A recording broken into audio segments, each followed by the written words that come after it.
Now we'll know about the formation of the Indian National Congress. From the year 1850, Indians began to feel that they should all have an all-Indian organization of the educated Indians. Okay, so in the year 1885, when Surendranath Banerjee was busy in organizing the conference at Calcutta, a retired English officer called as Alan Octavian Hume, okay, he convened the meeting at Bombay, okay, and it was presided by 72 delegates, okay, that means representing from the all parts of India, okay.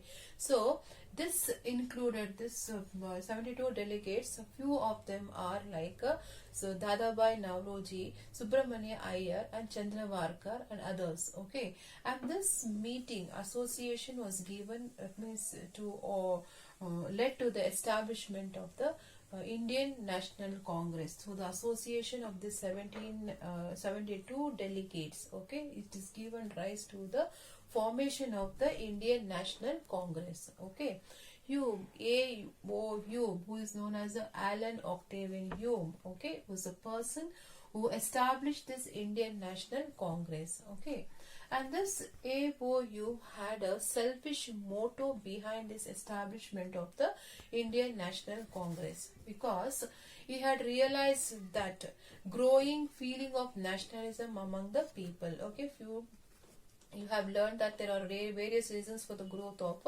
nationalism. So he realized among the people the feeling of nationalism, okay, and he wanted to create an organization which in where under the supervision of the British he would let the government to know about the demand of the people.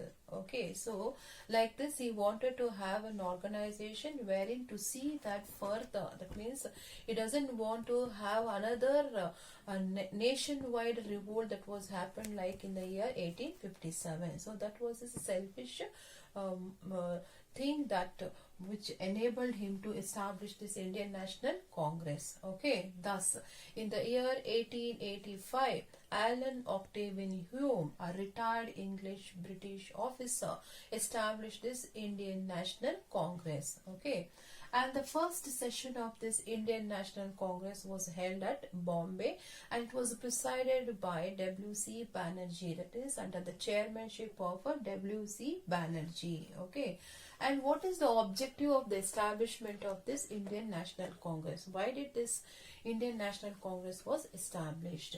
Firstly, the main objective of this is to bring the people of the different parts of India together. Okay, we wanted to bring the people of different part of, that means different part of India country together. Okay, and secondly, to see that feeling of racism, regionalism, and religion to be not to brought in front of the cause of this movement. Okay, so he wanted to remove these differences and bring unity among the people. Okay, and thirdly, in order to bring before the government their demand, okay, to place before the British government their demand. Okay, and fourthly, in order to see that whatever the plan, that means the action plan that British that is this Congress are preparing in order to place before the government and get the concession.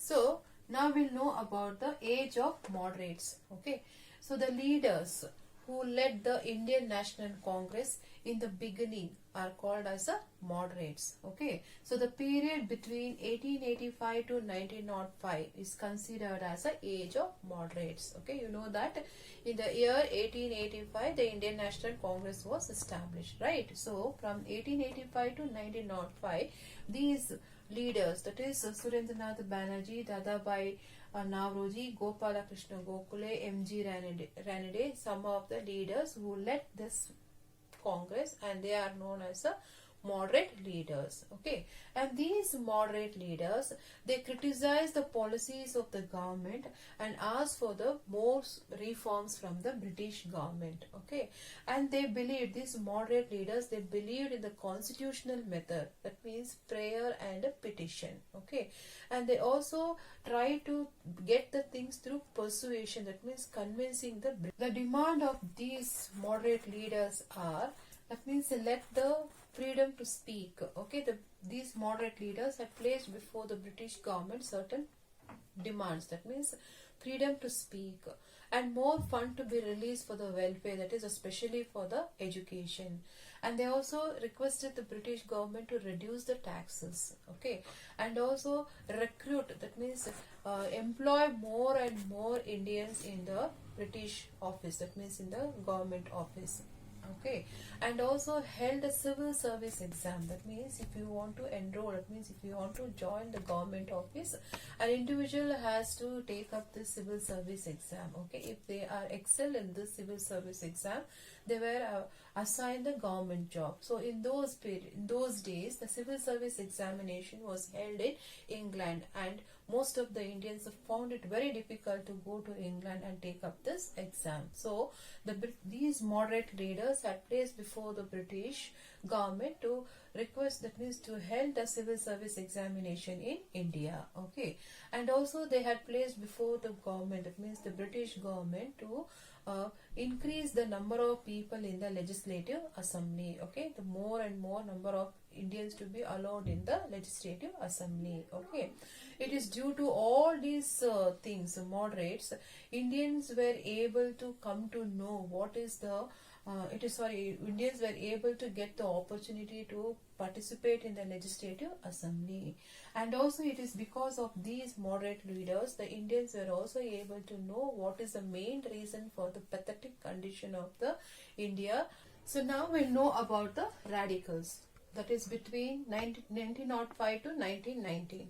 You had learned that 1885 to 1905, it is a period of moderates. Okay, it was during this period the moderates occupied the Congress. Okay, and they followed the constitutional method, that is a petition and prayer method, in order to achieve their needs from the British. Okay, but these moderates, they were not able to achieve success and bring about a political reform. Okay, and the government was also hostile, that is in order to grant the things to them. Okay, and they did not gain much from the British. Okay, they were failure in the later years. Okay, and this failure in the moderate group led to the new trend, that means rise of the new trend or a new group in the Congress. Okay, and that is called as the radicals or the extremists. Okay, so after 1905, a new trend or a new leaders emerged in the Congress, and they are called as the radicals or extremists. Okay, and the famous radicals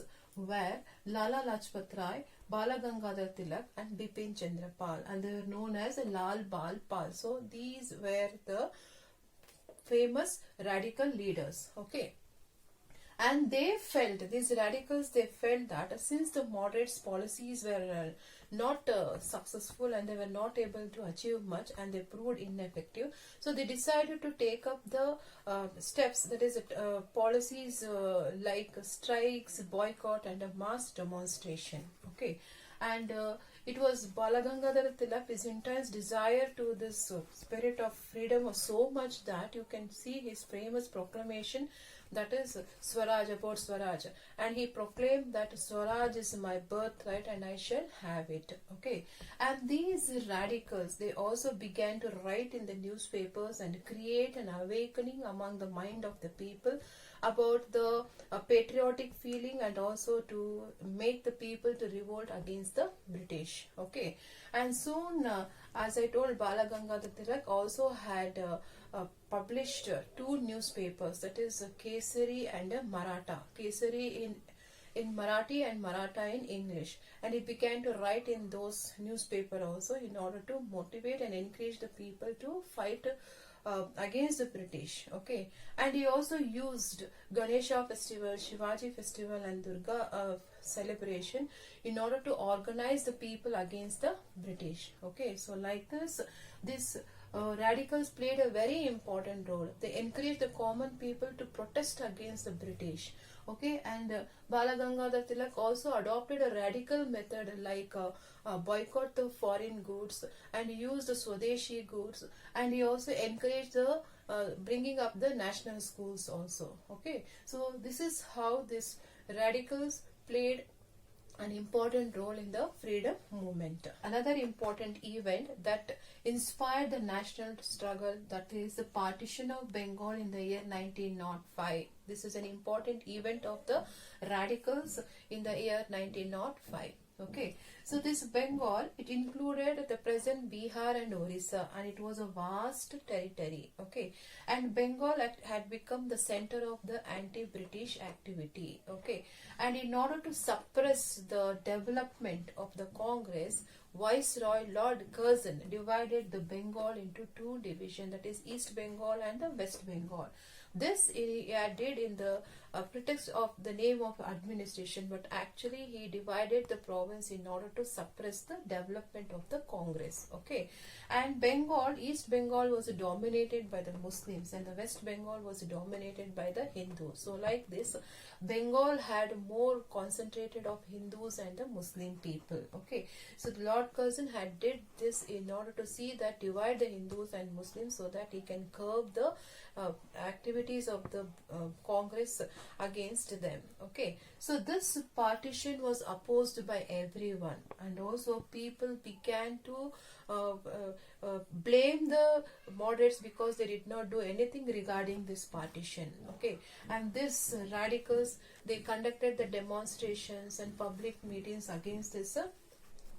The radical members of the Congress launched a nationwide movement, okay, against this British, and also the people of different community, they exchanged the Rakhi, and the day of the separation was observed as a day of a national mourning. Okay, and no business were also conducted in the province of the Bengal. Okay, and the Congress declared it as a day of unity also. So like this, the people of Bengal, that is people of India, revolted against the division of Bengal by the Lord Curzon. Okay, unable to meet all these things, that is withstand these strong protests of the Indians, Lord Curzon once again, that means he cancelled the partition of Bengal in the year 1911. So this is about the partition of Bengal in 1905. Okay, this is also one of the events that led to the national movement.